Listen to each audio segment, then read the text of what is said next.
It's a cold-blooded brutality. A man having allegedly killed his female friend and live-in partner in the most gruesome manner. Can you imagine someone having murdered their partner, chopping their body into 35 pieces, buying a refrigerator to store it, and every day for the next 18 days picking up one piece at a time to dispose of in several parts of the national capital? And to just point it out in his many words, he continued to live in the same apartment with the same refrigerator in the same room for days altogether. The sound of it, the very thought of it, sent shivers down the spine. But this, unfortunately, was someone's reality, a reality that will continue to haunt Shraddha's family for a long, long time. Very recently, we got to know that a couple was living in our area in PS Mehroli. They were in a live-in relationship. The boy and the girl had a fight in May, and the boy killed the girl. That is what got to know initially. The murder happened in mid of May, as of now, what we have. Then gradually what the boy did was he chopped the body into pieces and stored them in fridge. And later on, with time, over months, he disposed of the body parts in various parts of the area around the, basically his house. Yeah.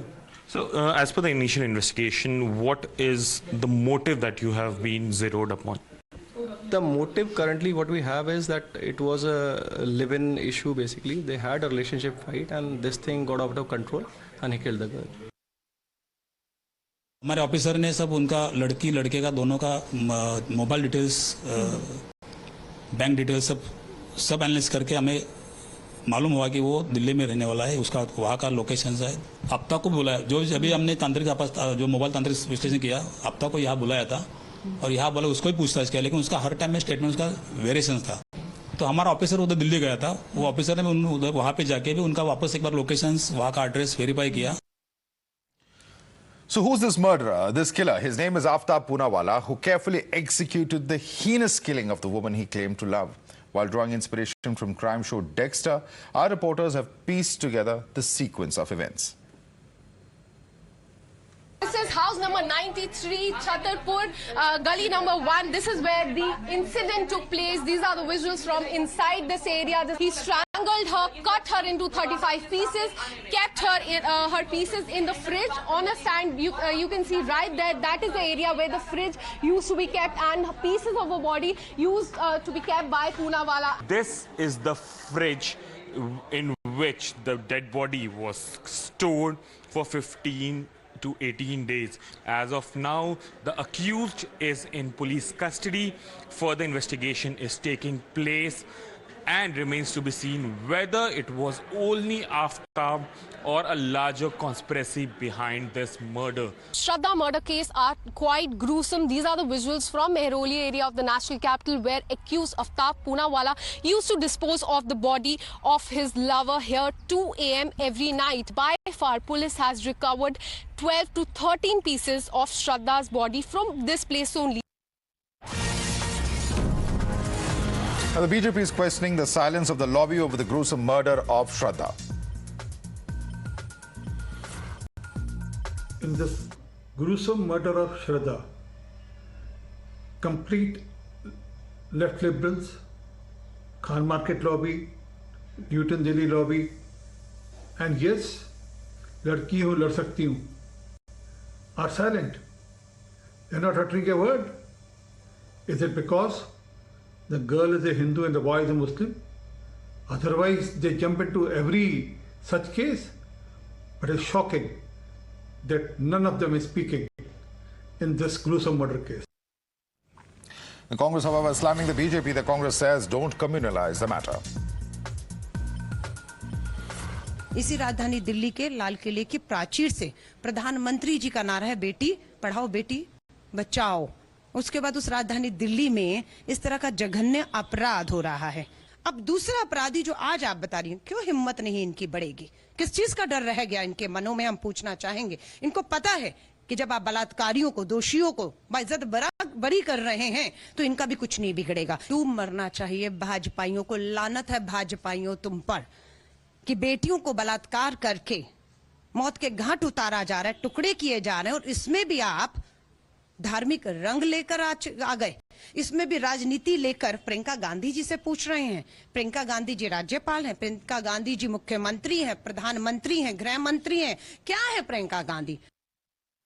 Let's go across to our guest joining us at the moment. We have with us Professor Sangit Kumar, political analyst. With us is Advocate Tala Rashidi of the Rashtriya Ulema Council. But I first and foremost want to go across to Shahid Ali, lawyer. Shahid Ali, you have the BJP which is coming out to question why is the lobby that normally comes out, whether during Hathras or comes out to say Ladki Lad Sakti Hu, is silent today despite such a gruesome crime taking place. Why is everybody silent? That's the question they are asking.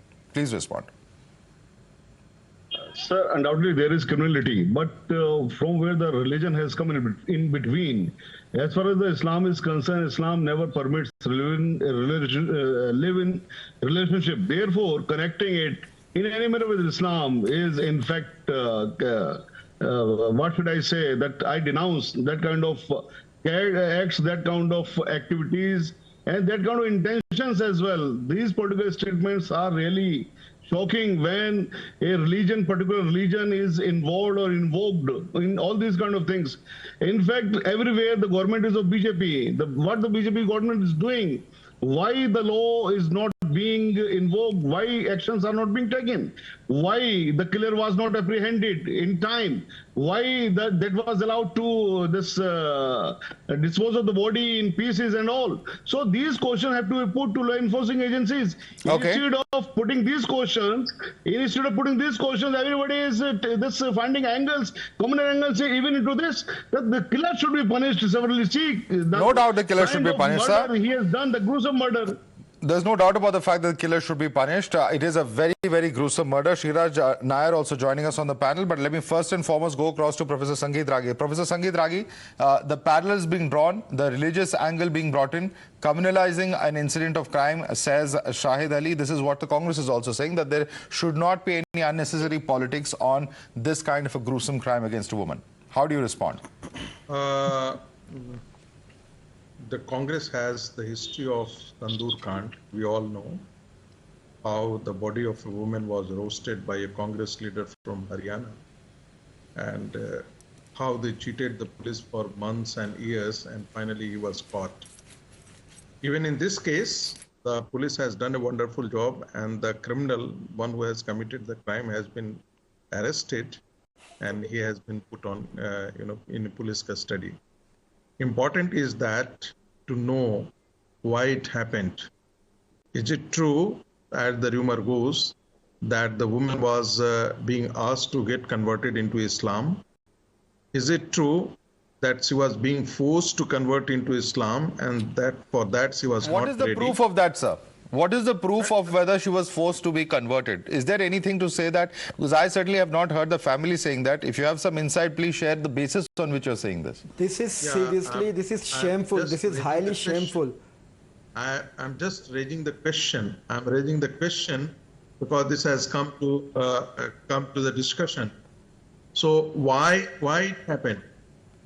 Where from this kind of a barbaric mindset comes when you chop off the body of a person, keep it in fridge, and then dispose of piece by piece in months to come or the weeks to come. Okay. Important is that why not? The Congress party has been asked to reflect, and not only the Congress party, the entire ecosystem. Okay. Just think of the reverse would have happened. Then how this ecosystem, the left liberal gang, the Lutein media would have acted on the issue.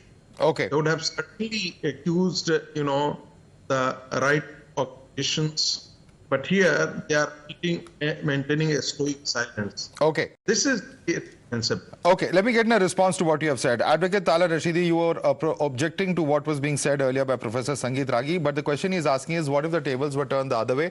Would the left lobby have spared right-wing groups if that was the case? Please respond to him.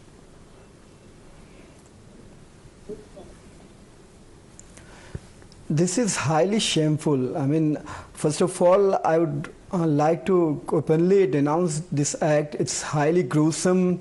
This is barbaric, and this should be condemned in harshest of the word. And I demand to the investigative authorities that they should fast track the case and I demand for capital punishment against this culprit.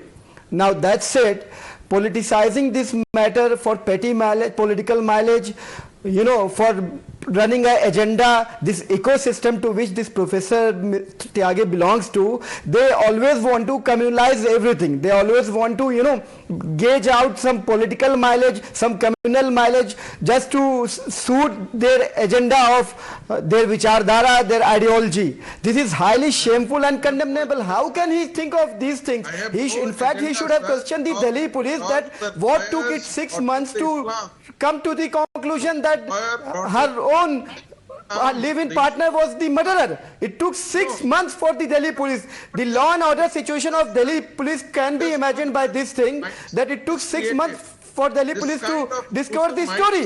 Instead of asking questions to Delhi government, to the Home Minister, to the Modi government, to Amit Shah, to the Delhi police, he is asking whether there was this angle, whether she was forced to convert. How did he get this information? Did Aaftab come and tell him, or was he the person who told Aaftab to go and do these things? This is seriously highly shameful, condemnable, and such people should not be invited to debates. Yeah, Professor Ragi, I'll just say this. Unless we have some basis, unless there is a strong reason for you to ask the question, Professor Ragi, isn't it irresponsible to make such a statement? My only question is this, that let the family of somebody in the family was saying it would be a totally different situation. Here we are raising questions without any facts at the disposal. Just, why I am saying this question, because somebody from the panel, I don't remember the name, raised the issue of Islam. So I said that there is a mandate that a Hindu girl cannot marry a Muslim boy until and unless he gets converted into Islam. I just raised the question, was this the reason behind the fight? Was this the reason that the marriage was couldn't take place?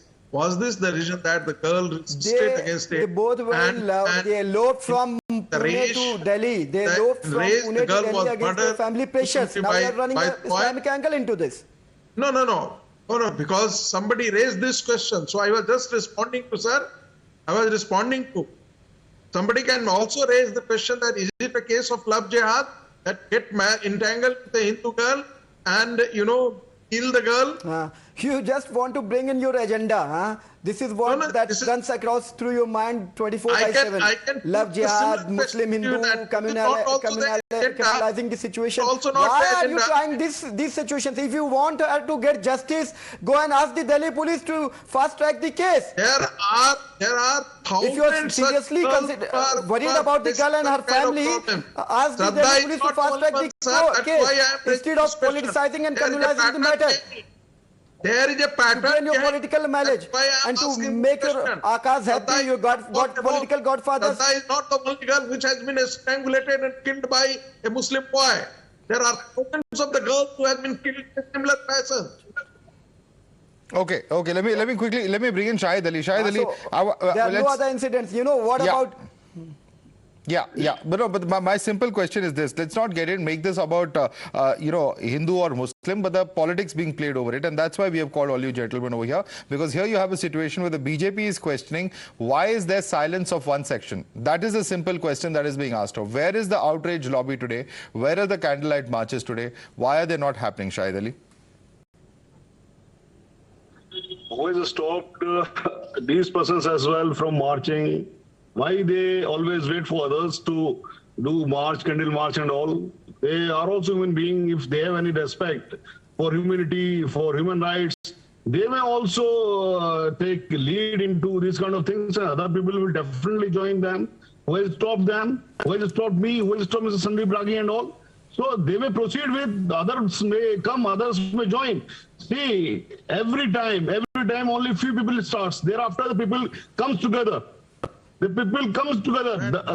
All right, and those are pictures. Just a second. I just like to go across to our correspondent Rishabh. I just want to interrupt you, gentlemen. Just 1 minute. I want to just show that these are the pictures of Aaftab, who's being taken from AIMS to Mehrauli, and our correspondent Rishabh is actually tracking him at the moment. We will, in fact, be getting a quick update from Rishabh in just a few minutes as well. But those are the live pictures coming of Aaftab. That's the killer on your screen. You see him there, his face completely wrapped in that scarf, and he is being escorted in a police vehicle. His medical examination presumably has taken place at AIIMS a short while earlier, from where he's been taken back to the Mehroli police station. All right, we'll have to leave it there for the moment, gentlemen, because this is certainly an incident that has completely shocked the nation. Politics, of course, playing out. The point is that how could such an incident have taken place? Perhaps there are questions that investigators will also have to clarify as far as the cause and how this entire incident actually took place. We'll leave it there for the moment. Thank you so much for joining us this evening.